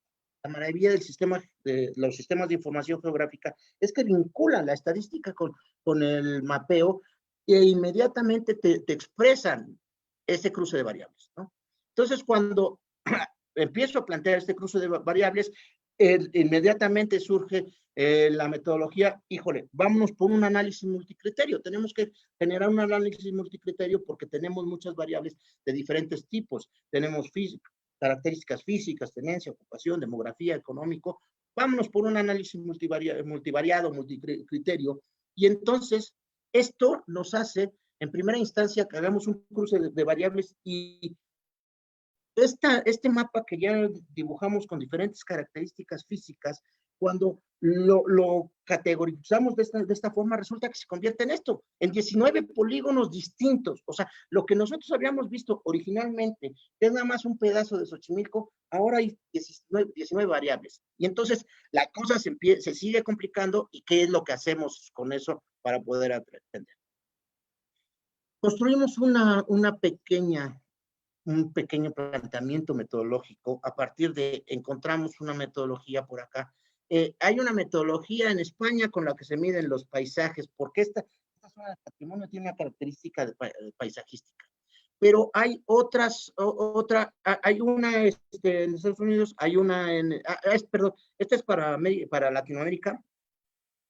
Esta es una metodología española, pero resulta que en el 2005 nosotros construimos una metodología muy específica para las chinampas. Entonces hay una tercera metodología, y entonces cuando reviso las tres metodologías empiezo a construir un nuevo modelo, y entonces me resulta un modelo con 8 etapas en las cuales voy planteando la definición de los alcances, trabajo de gabinete, trabajo de campo, propuestas de evaluación, y luego vienen los cruces de variables a partir del sistema de información geográfica y la elaboración de mapas de aptitud, lo que decía hace rato respecto al ordenamiento. Cuando se hace este cruce, la situación es que lo que resulta en un principio es que en algunas variables, por ejemplo, los asentamientos irregulares, cuando lo meto, resulta que son 20 y tantos mil, ¿no? Y entonces es una matriz enorme que tienes que ir conjuntando, pero que gracias a los procesamientos matemáticos, los cruces multicriterios, empieza a ver, y lo que me resulta es esto, ¿no? Me resulta que puedo tener mapas de riesgos naturales, ¿sí? O sea, primero lo separo porque quiero saber dónde puedo intervenir y en qué variable tendría que intervenir. En el ámbito natural, bueno, resulta que toda esta parte tiene hundimientos entre 11 y 20 centímetros anuales. Esta parte tiene de 2 a 10 centímetros de hundimiento. Lo que está bordeado por la línea roja es una zona de agrietamientos. Entonces se empiezan a conjuntar, hay hundimientos y hay agrietamientos, y luego esta parte normalmente se inunda, ¿sí? Entonces ahí es donde se tienen que empezar a tomar acciones, pero resulta que no solamente hay riesgos naturales, también hay riesgos sociales, ¿sí? En todas las manchitas moradas significan asentamientos humanos irregulares. Esto se plantea primero como punto, y luego alrededor se construye algo que se conoce como buffers, donde se hace una aproximación de a dónde tenderían a extenderse los asentamientos irregulares. Normalmente cuando llega alguien en un asentamiento regular, por la característica que empieza a poner infraestructura en ese territorio, tiende a agruparse con personas y a extenderse esos asentamientos irregulares. Entonces, estos asentamientos, estos 20 y tantos mil manchitas originales que habíamos visto como polígonos, ahora se presentan en esta mancha casi como amiba naranja, si no se toma una acción inmediata. Además, hay otro riesgo. En esta zona, como se ha ido desecando los canales, para sacar la producción, se construyen caminos, y entonces todo el transcurso, el traslado de mercancías a partir de carretillas. Entonces, lo que está generando es caminos, vialidad igual a desarrollo urbano. Si no se atienden otra vez la construcción, a partir de la construcción de buffers, se dice toda esta zona está en riesgo, ¿no? Y entonces, esos son los riesgos, los físicos que vimos, los riesgos sociales, y entonces, ¿qué hacemos? Y en lo que quiero que vean aquí es que la maravilla de esto es que los polígonos, a la hora que tú haces este cruce decía, como el diagrama de Ben Euler, los polígonos, las figuras se van reconstruyendo. Ya no son las que tú metiste, sino el sistema de información geográfica te va reconstruyendo figuras distintas que coinciden con estas variables, ¿no? Y entonces lo que se plantea es, ¿qué podemos hacer? Bueno, dejemos esta parte para aprovechamiento, esta zona que está muy perjudicada, creo que le tenemos que poner una política de atención urgente de preservación, esta de protección. ¿Por qué? Porque es donde está en riesgo de ocuparse, y esta parte que está tan dañada tiene que tener una restauración, ¿no? Entonces, es cuando se empiezan a plantear políticas desde aquí, desde el escritorio, desde un sistema de información geográfica. Y respecto a lo que tenemos que hacer con la ocupación, con las personas, con los asentamientos irregulares, bueno, hay que darles una atención inmediata, y lo marco ahora. Lo que teníamos anteriormente con morado y con el buffer generado en naranja, ahora lo resalto en rojo para que vean que son los asentamientos, la parte donde se tiene que tomar una actitud, una postura inmediata, porque son sitios en donde el riesgo no solamente es productivo, es de vidas, ¿sí? Esto yo lo entregué el 2 de mayo del 2017. Resulta que el 19 de septiembre del 2017 vino el temblor, y yo les voy a dejar a ustedes como una pregunta. ¿Dónde creen que se cayeron las viviendas? Voy a dejar de compartir, y si alguien, cualquiera de ustedes, quiere tomar, bueno, si no tenemos preguntas en el chat, pero si alguien quiere hacer preguntas, podemos abrir el micrófono. Muchas gracias por estar con nosotros, muchas gracias por hacer TEC con nosotros. Adelante, estamos abiertos a las preguntas. Mira, Carlos, de hecho se me hace muy, muy enriquecedora toda esta plática. Tenemos 3 perspectivas distintas, pero son complementarias, ¿no? La escala mínima que plantea en este caso Asdrúbal, con todo el registro de lo que implica un programa en este caso interno de protección civil, ¿sí? Si lo sumamos a una condición de las características del territorio, del entorno inmediato, con sus riesgos y vulnerabilidades que representa, y si lo vemos también desde un enfoque del ordenamiento territorial, creo que es una gestión integral no solo del riesgo, sino también del ordenamiento del territorio. Esto es fundamental si queremos empezar a visualizar el tema de la prevención, de una cultura preventiva, pero ahora te pongo yo un punto. Imagina esto en un contexto de nueva realidad, en un contexto donde estamos todavía atendiendo la emergencia de la pandemia y que pretendemos transitar desde un enfoque resiliente a esta nueva realidad con las nuevas formas de uso y ocupación del territorio, llámese espacio público, privado, llámese inmuebles, llámese área libre. Bueno, tenemos que empezar a visualizar esas nuevas formas de uso y ocupación del territorio, pero no partimos de cero. Tomamos en cuenta todos estos referentes que nos van a reflejar las formas que ahora tenemos que implementar para poder cambiar las condiciones y adaptarnos para una nueva realidad en la Ciudad de México, ¿no? Yo aquí creo que... Asdrúbal, adelante. Creo que es muy interesante. Adelante, o sea, definitivamente, yo los conozco a ustedes dos, y esa para mí es una oportunidad. Que los conozco, ¿sí? O sea, desempeñando cosas diferentes, los conocí. No me invitó una gente que no conocía a un programa propio. Me invitó un amigo, una persona que admiro y respeto también para eso. Entonces, el hecho de sentir este programa de ustedes me encanta, ¿no? La invitación me encanta. El nombre, Tecyo. Tecyo va muy ad hoc con todo esto. En un tiempo antes, Tecyo era la palabra en la que los españoles pedían el trabajo de las personas de nuestro país, pero después lo adoptamos como una forma de trabajo en comunidad. Entonces estamos trabajando para la comunidad, estamos trabajando para mejorar. Y lo que yo acabo de ver ahorita, he ido a muchas pláticas de protección civil, he estado en seminarios y en muchos lugares, pero son temas diferentes. Unos hablan de sistemas de alerta, otros de sismos, otros de huracanes y todo, pero no están ligados, ¿no?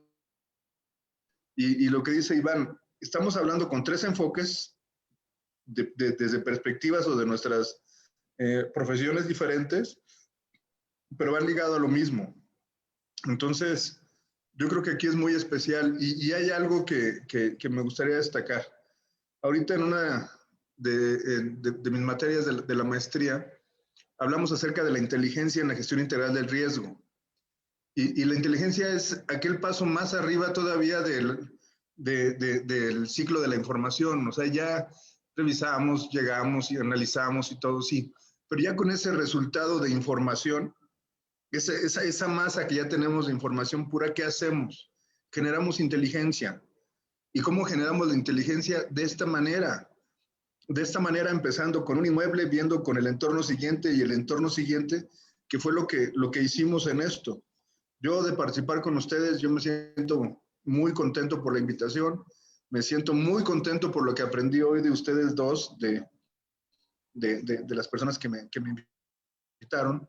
Me siento contento de tener un auditorio de gente joven, un auditorio de personas que van a ser pilares más adelante en materia de protección civil, porque ya están viendo esta gestión integral del riesgo desde otros enfoques, pero aparte me siento contento porque creo que lo que he pensado en materia de modernizar a la protección civil, de generar el primer e-learning, como le llaman, de protección civil integral, porque nadie lo tiene, el programa interno virtual nadie lo tiene, los videos de evacuación tampoco. ¿A quién se le habían ocurrido hacer letreros de pisos altos y pisos bajos? A nadie. Es una necesidad para millones de inmuebles que tenemos en la Ciudad de México, pero no lo hemos generado. Todos compramos nuestros letreros de qué hacer en caso de sismo e incendio, que era cuando yo iba en la primaria. Pero ahora me doy cuenta que con ustedes dos mezclo mis ideas, mezclo la tecnología, pero mezclo el análisis y por primera vez veo inteligencia en alguna actividad en materia de gestión integral del riesgo. Y lo hacemos los tres con pasión. Entonces no es para estar viendo quién compra un atlas de riesgo o quién hace algo así. No, estamos dando nuestra pasión en lo que expresamos y yo de verdad me siento muy contento. No sé si hay preguntas o respuestas porque yo estoy más enfocado en lo que aprendí ahorita de ustedes que nada, ¿no? Estoy sorprendido gratamente. Entonces, aquí estoy. Si hay preguntas, las contestamos. Y si no hay preguntas, créanme que yo ya gané mucho con ustedes, compañeros. Gracias, Asdrúbal. En lo que si alguien se decide a preguntar, a opinar libremente, déjenme decirles de lo que comentan ambos. En realidad la tecnología o la inteligencia que se va alimentando y que se va aprendiendo y el uso de las computadoras, la verdad es que no tiene ningún sentido si no le encuentras para qué. Si no le encuentras una utilidad, ¿no? Como para en qué la materializas, en qué la utilizas, de qué forma la pones al servicio de los demás. Eso tiene que ver con la forma, te digo, en lo que fuimos construyendo estos sistemas de información geográfica que es un rato que ya tenemos aquí, que ya está en el discurso de todo el mundo, pero que no todo el mundo lo está materializando, porque creo que sí, desgraciadamente, en el ámbito de la protección civil hay muchos que siguen en la idea de la reacción, ¿no? Aprendamos a reaccionar y aprendamos a sacar gente en el momento que sea necesaria. Y lo que sería importante es que redujéramos el número de sangre, redujéramos el número de muertos, pero sobre todo redujéramos el número de incidentes, de los riesgos que se materializan, y eso tiene que ver con dejar de construir riesgos o minimizarlos o mitigarlos. Lo que decías, Iván, respecto a esto de cómo cómo retomamos, cómo nos reorientamos, nos readecuamos en el espacio público. Y fíjate respecto a lo que tú dices sobre las escuelas. Hace algunos años estaba haciendo un trabajo respecto a las escuelas y cómo la problemática, los peligros que yo veía alrededor, y en algunos casos, pues una cosa que citaba era, bueno, mira, aquí hay salidas del metro, o aquí pasa el metro, ¿no? Imagínate en esta situación del COVID y una primaria, un kinder, cerca de una salida del metro y todo el mundo saliendo del metro exponiendo al COVID. O sea, esta cantidad en el espacio público cerca de un espacio educativo, kinder, primaria, secundaria. Vamos a empezar a ponerlo esto como un riesgo real. Vamos a empezar a decir, ¿sabes qué? Al final de cuentas, si tienes que correr, ¿qué crees?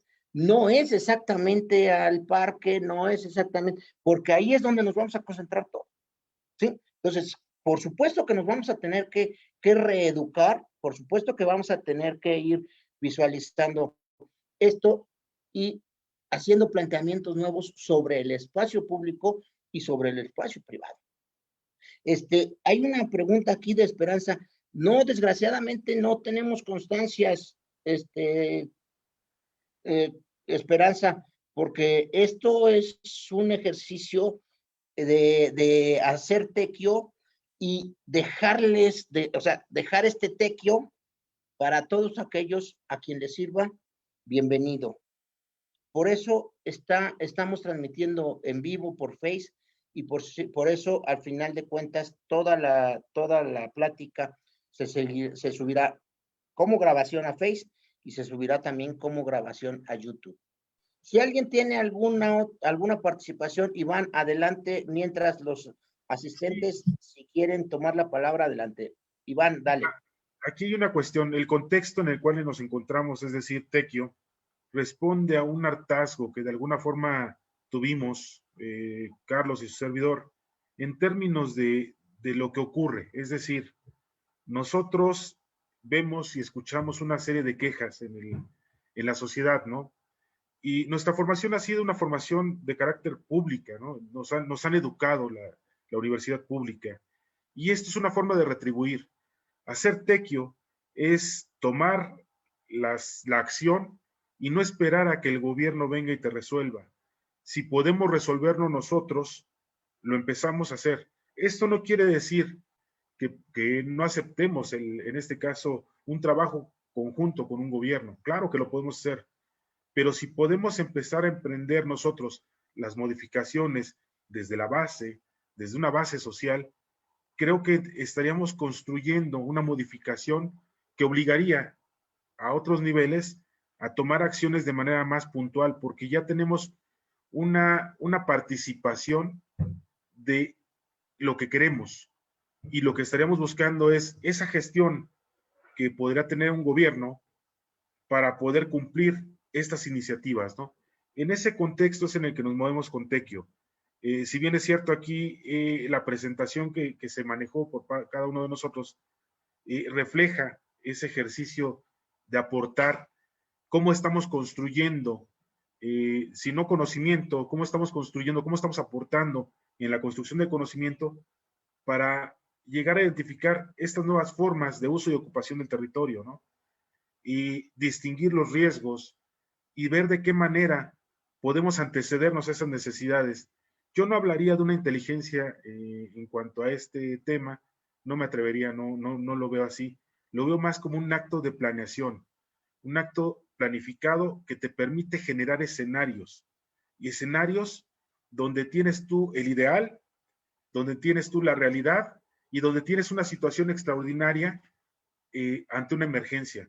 Bueno, en cada uno de esos escenarios tienes que visualizar cuál es la forma de uso y ocupación del territorio, cuál es la forma en la que tú vas a desenvolverte ante tales circunstancias, y eso es lo que queremos empezar a aportar.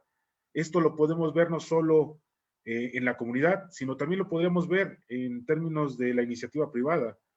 Pensemos tal vez en algún centro comercial. ¿Cómo va a actuar ahora?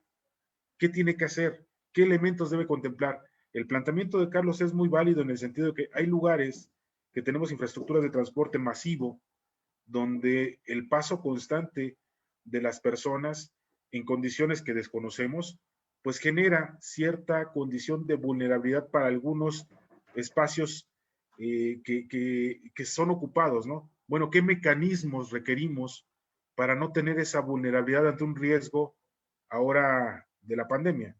Ese es el nuevo pensamiento, esa es la nueva forma de empezar a imaginarnos cómo podemos controlar esas variables, ¿no? Cómo podemos ir trabajando para que esas variables no lleguen a generar un indicador de un riesgo extraordinario. No lo sé. Lo dejo ahí, Carlos. Creo que es algo que más o menos ya estabas masticando en tu pensamiento y que, bueno, sería oportuno escucharte.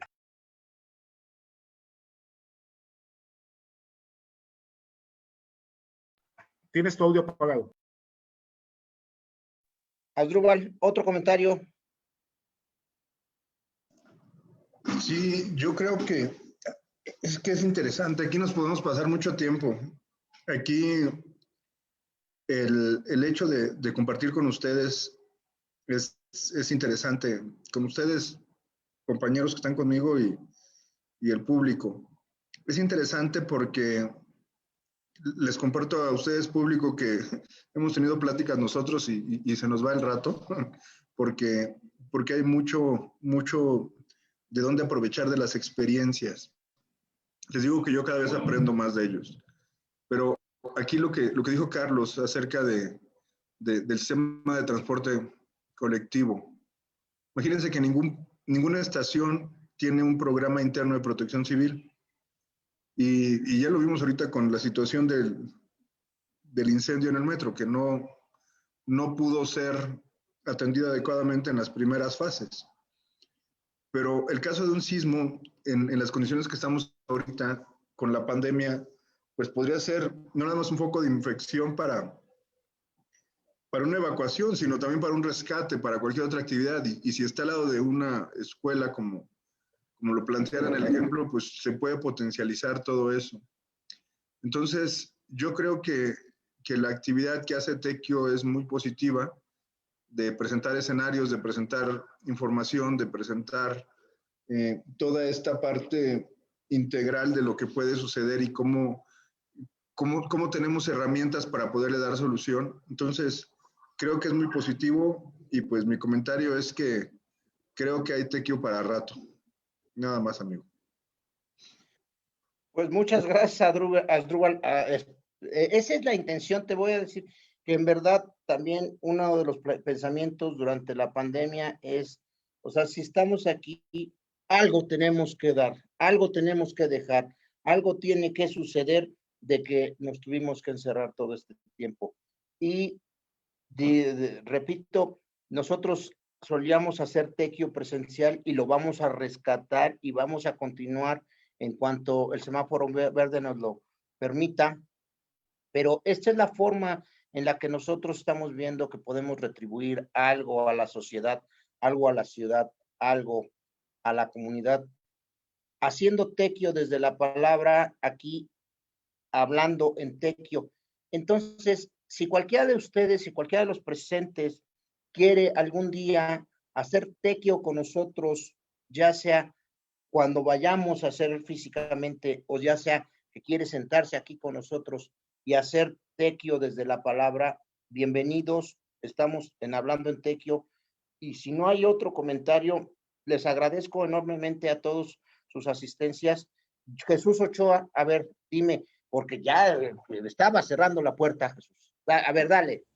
Sí, adelante.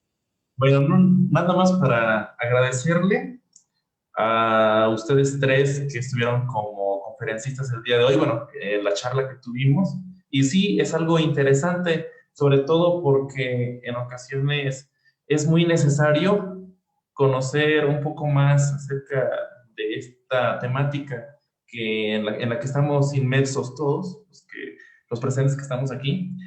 Y retomando un poco de lo que usted comentó hace un momento con respecto a que hasta ahorita ya llevamos más de un año con esta pandemia y debemos de ser agradecidos con la naturaleza que ha sido benévola con nosotros, ¿sí? Ya que hasta ahorita no se ha presentado una eventualidad sísmica como la que normalmente ha ocurrido aquí en la Ciudad de México. Y sobre todo ahorita con el foco de infección que tenemos, con el grado de contagio, ¿sí? A pesar de estar en fase de semáforo naranja. Pero ¿qué sugieren ustedes, por ejemplo, en el caso de que ocurra una eventualidad ahorita, ya que hay muchos lugares, muchos establecimientos que ya reaperturaron actividades y en dado caso de que se presente algún caso de sismo y la gente tiene que evacuar, ¿qué sugieran ustedes que se realice en ese momento, ya que tampoco se pueden reunir en un punto de reunión? Mira, Jesús, en primera instancia, pues ya sucedió el 23 de junio del 2020, ya tembló en la Ciudad de México y las escenas son preocupantes porque donde habían personas eran en los hospitales y tuvieron que salir con la camilla y tuvieron que salir con el suero y de repente se ven en las imágenes de los periódicos que no todos tenían las mejores condiciones, que no todos tenían cubrebocas, que no todos tenían el mejor material. Pero una de las cuestiones por las que tiene sentido estas reuniones, estas pláticas y esta difusión masiva es porque algo que tendríamos que empezar a construir es la cultura de la autoprotección. De verdad que en la medida en la que cada vez más personas tengamos una idea de qué hacer, cómo se hace, por qué se hace, decía Asdrúbal, corro para evacuar, repliego, busco la escalera, cuando sepamos la mayoría de las personas qué hacer, cuando tengamos la menor idea de cómo dar los primeros auxilios, cómo dar primeros auxilios psicológicos, cómo de veras orientar para en un proceso de evacuación, cómo buscar y cómo identificar los puntos de menor riesgo. De verdad que vamos a estar mucho más avanzados. El temblor se va a dar, sí se va a dar, pero lo que vamos a estar construyendo va a ser resiliencia. Y eso es un trabajo de todos, porque mira, te voy a contar algo muy rápido. En un seminario que teníamos hace unos años, alguien preguntó, bueno, a ver, ¿y por qué vienen a decirnos aquí lo que tenemos que hacer? ¿Y qué por eso no son los de Protección Civil y para eso les pagan? ¿Y qué va a suceder cuando cuando este temblor te encuentre a ti en tu casa? Con tu familia y con tus hijos. Tú eres el que vas a tener, a ti te toca salir corriendo con tus hijos. Es mejor que sepas cómo se hace. Entonces, ¿cuál es el escenario? Podría ser drástico si nos educamos, si aprendemos, si vamos generando esta cultura de autoprotección, las cosas van a ser mejor. Y en eso sí estamos comprometidos. Vamos a seguir difundiendo lo que podamos hacer y bienvenidos quienes lo escuchen. Iván, adelante. Primero Asdrúbal, que es el que de alguna forma tiene un enfoque más particular en cuanto a las edificaciones, y ahorita yo tengo la palabra. Adelante, Asdrúbal. Se me hizo muy interesante tu pregunta, Jesús, y muy al día. O sea, muchas veces preguntamos de eventos que podrían suceder, ¿no? Y el ejemplo que presentó Carlos es muy cierto. O sea, ya tenemos la experiencia de que pasó, no fue un sismo de gran magnitud ni nada, pero cuando la gente siente alguna situación, pues reacciona de alguna manera. Aquí lo importante es enseñarlos a reaccionar. O sea, ya pasó eso y no hay comunicados por parte de las autoridades de Protección Civil de qué es lo que se tiene que hacer. O sea, en dado caso que es un sistema de alerta sísmica, ahorita como están las cosas, ¿qué va a hacer la gente que está en un lugar con un tanque de oxígeno? Porque están en sus casas con tanques de oxígeno. ¿Qué es lo que van a hacer? Ahorita lo principal es decir, pues bueno, ubica tu zona de menor riesgo y más ahora que andas con un tanque de oxígeno tú y que tu familia te está cuidando y cosas así.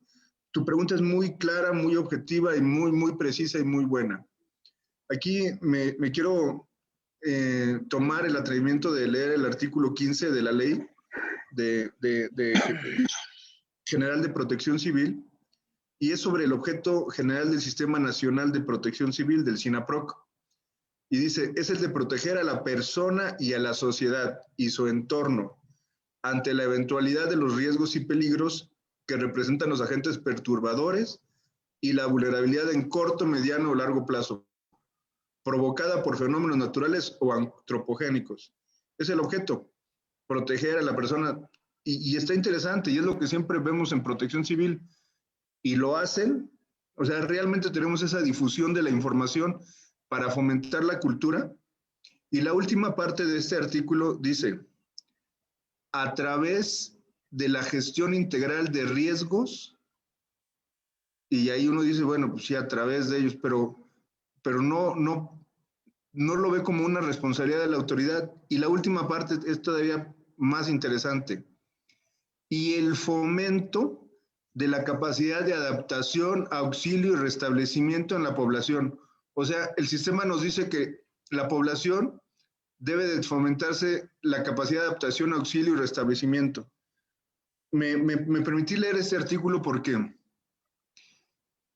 si no hacen las autoridades el trabajo que les corresponde en fomentar la cultura de la protección civil, y no nada más la cultura de la protección civil es que es zona de menor riesgo, que es ruta de evacuación o que no, sino fomentar realmente la cultura de la protección civil, nosotros como individuos tenemos que imaginarnos qué es lo que puede pasar en nuestra casa, en donde nuestros hijos están tomando clases ahora en la computadora, en la casa que tenemos y que no tiene vidrios que estén templados como en los trabajos, en la casa donde tenemos gas, luz y todo eso, pero si pasa un sismo, ¿qué es lo que tenemos que hacer nosotros?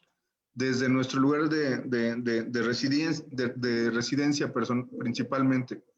Pero tu pregunta es muy buena. Y si pasa cuando vamos a un restaurante o algo, pues tenemos que hacer lo mismo. Así nos lo dice el Sistema Nacional de Protección Civil, que nosotros tenemos como población fomentar nuestra capacidad de adaptación, auxilio y restablecimiento.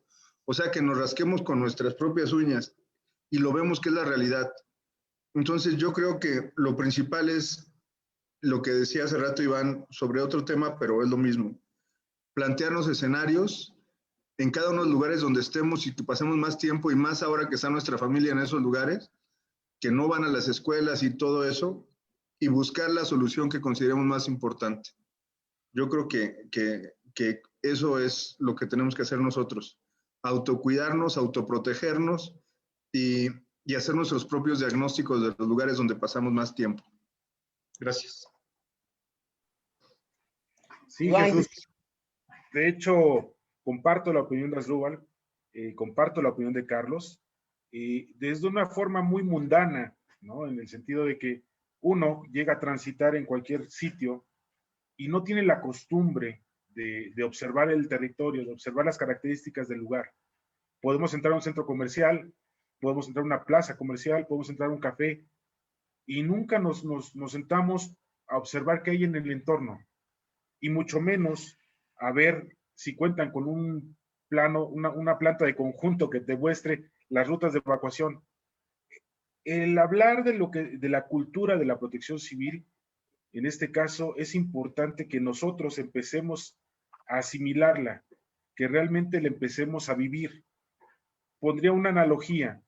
Cuando vamos a tomar el transporte público, hay algunas zonas que sabemos son zonas muy, muy inseguras, pero uno ya va generándose sus escenarios ante situaciones extraordinarias, ¿no?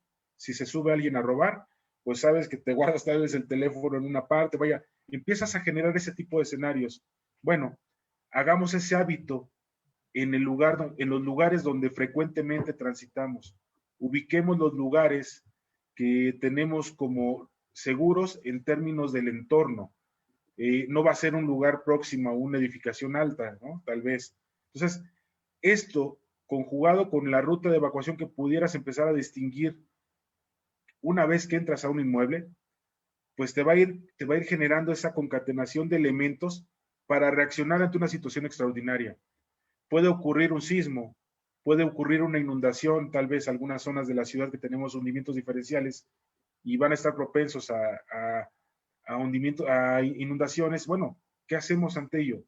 Ya tenemos una experiencia en el caminar o en el transitar en aquellos lugares que frecuentamos y en aquellos donde no, empezar a distinguir los lugares que pudieran ser viables para poder tener una condición de seguridad ante una situación extraordinaria. Si bien es cierto, el gobierno no te da la solución, tenemos que empezar a construirlas nosotros, ¿no? Tenemos que empezar a ser más observadores, tenemos que empezar a visualizar escenarios y tenemos que distinguir cómo reaccionar ante una situación extraordinaria. Que en esencia, los programas internos de protección civil en algún, te lo dicen, pero no están visibles, ¿no? Y no tenemos tampoco la conciencia de conocerlos, a lo mejor al menos las plantas de conjuntos para ver cuáles son las rutas de evacuación, pero tenemos que empezar a crearnos ese hábito. Tenemos que hacerlo por nuestra seguridad, por nuestro beneficio, ¿no? Ante situaciones extraordinarias.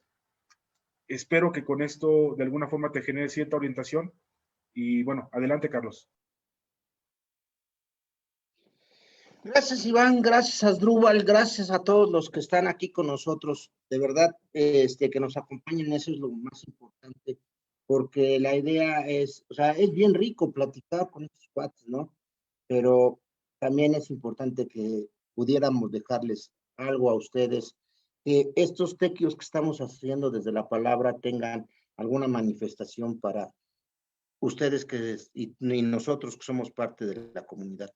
Entonces, muchísimas gracias a todos. De verdad, un honor haber compartido la mesa con ustedes dos. Les mando un abrazo a ambos amigos y si quieren, síganos en las redes. Estamos en Facebook como Tequio por tu comunidad. El por es una X. Estamos en YouTube, en Instagram y en Twitter. Todos somos Tequio por tu comunidad. Y muchas gracias por estar con nosotros y muchas gracias por acompañarnos aquí hablando en Tequio. Gracias. Hasta luego a todos. Bye. Gracias. Y compartan si es que les gustó esta experiencia y los temas que quisieran que pudiéramos abordar. Estaría bien. Gracias. Gracias. Hasta luego. Bye.